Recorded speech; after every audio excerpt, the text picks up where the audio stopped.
According to legend, a huntsman once tracked a lion that was terrorizing his village all the way to its den. Though armed with only a spear, the man managed to kill both the lion and its mate, but spared the cubs.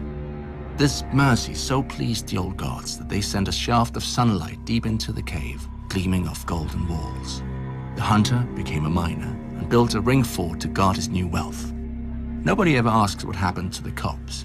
Maybe the gods forgot about them and they starved.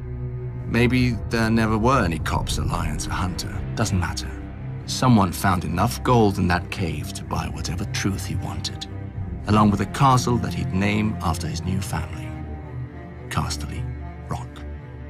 Thanks to that gold, Casterly Rock soon became the largest, wealthiest, and best defended castle in Westeros. An army that struggled up the main approach would still have to climb thick, high, and well-defended walls. Should they choose instead to lay siege, the sea helpfully carved a massive cave beneath the castle, which over time became a private port complete with docks, wharves, and shipyards. And so, to this day, even with all the gold in Westeros to tempt invaders, Casterly Rock has never fallen. At least, not in battle. The castle is sadly all that remains of its namesake family, the Casterlys. According to another legend, my ancestor, Lan the Clever, swindled the castle from them. The most common story is that he found a hidden cleft in the rock and snuck into the castle. At night, he whispered threats into sleeping ears, howled in the darkness, planted one brother's treasures in the room of another, and so forth. By the end of his games, the Casterlys believed a demon was haunting their home and fled. My brother prefers a different version. Lan the Clever did find a secret entrance into the rock, but used it to have his way with the Casterly maidens.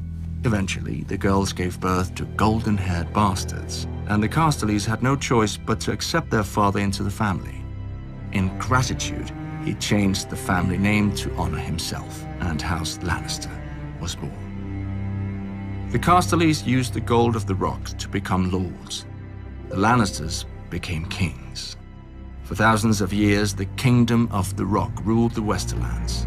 When the Ironborn became a nuisance, my ancestors sailed to the Iron Islands and returned with 100 Ironborn hostages, promising to hang one from the rock every time the Ironborn dared raid our shores. The Ironborn stayed away, well, after 20 or so. When the Andals arrived after sweeping across the rest of Westeros, we invited their sons and daughters into the rock as squires and court ladies. I don't think we ever had to hang any of them. Finally, Aegon the Conqueror defeated us on the Field of Fire, and my ancestor knelt. Still, little changed but titles and taxes. For when Visenya Targaryen saw the rock, she gave thanks that my ancestor had met Aegon on the field. Even Dragonflame would have washed over the castle like the waves and left just as much a mark. But now the mines are dry, and Casterly Rock is just that, a rock. Our gold has passed into legend, just like the merciful huntsman and Lan the Clever.